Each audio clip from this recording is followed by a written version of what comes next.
తెలుగింటి రుచులకి స్వాగతం. ఇవాల్టి తెలుగింటి రుచుల్లో నేను మీకు సేమియా పాయసం ఎలా చేసుకోవాలో చూపిస్తానండి.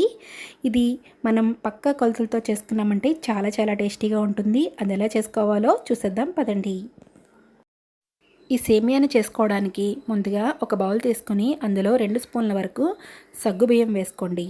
ఇందులో అర గ్లాస్ వరకు వాటర్ వేసుకొని ఒక అరగంట పాటు నానబెట్టుకుని పక్కన పెట్టుకోండి. అలాగే స్టవ్ ఆన్ చేసి ప్యాన్ పెట్టుకుని అది బాగా వేడైన తర్వాత అందులో ఒక అరకప్పు వరకు సేమియాని వేసుకుని బాగా వేయించుకోండి.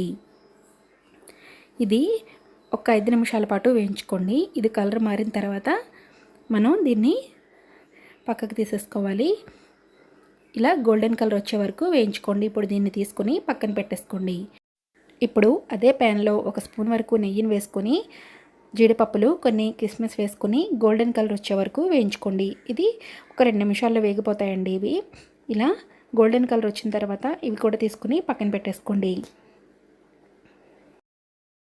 ఇప్పుడు అర లీటర్ వరకు చిక్కటి పాలను తీసుకుని ఇలా కుక్కర్లో కానీ ప్యాన్లో కానీ వేసుకుని స్టవ్ ఆన్ చేసుకుని స్టవ్ మీద పెట్టుకోండి. వీటిని పొంగొచ్చే వరకు బాగా మరిగించుకోండి.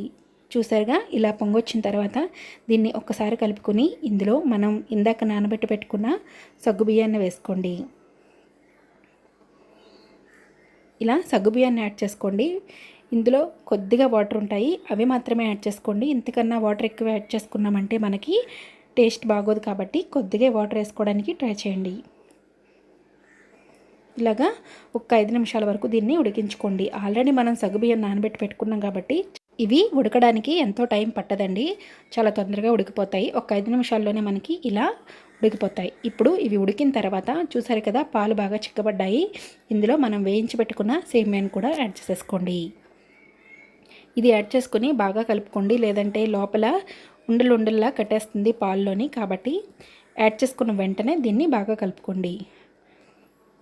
చూడండి, ఇలా కలుపుకుంటూ మనం దీన్ని చేసుకోవాలండి.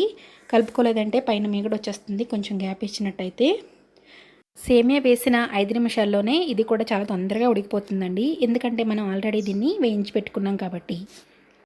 ఇప్పుడు ఇందులో అర టీ స్పూన్ వరకు ఇలాచీ పౌడర్, అలాగే అరకప్పు వరకు పంచదారని కూడా యాడ్ చేసుకోండి. ఇలా వేసుకున్న తర్వాత దీన్ని బాగా కలుపుకోండి. మీరు కొంచెం స్వీట్ ఎక్కువ తినాలి అనుకుంటే కనుక ఈ అరకప్పు మీద ఇంకో 2-3 స్పూన్ల వరకు వేసుకోవచ్చు. పంచదార వేసాక దీన్ని మరొక 5 నిమిషాల వరకు మరిగించుకోండి. 5 నిమిషాల తర్వాత స్టవ్ ఆఫ్ చేసేసుకొని సర్వింగ్ బౌల్లోకి సర్వ్ చేసేసుకోవచ్చు. అలాగే ఈ మొత్తం ప్రాసెస్ మనకి పాలు పొంగొచ్చిన దగ్గర నుండి 15 నిమిషాల వరకు పడుతుందండి. చాలా క్విక్గా చేసేసుకోవచ్చు.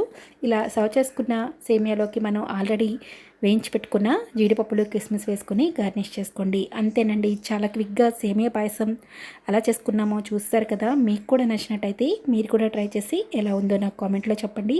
మీకు ఈ వీడియో మీద ఎలాంటి డౌట్స్ ఉన్నా నన్ను కామెంట్లో అడగచ్చు. మీకు ఈ వీడియో నచ్చినట్టయితే like, share and subscribe to తెలుగింటి రుచులు.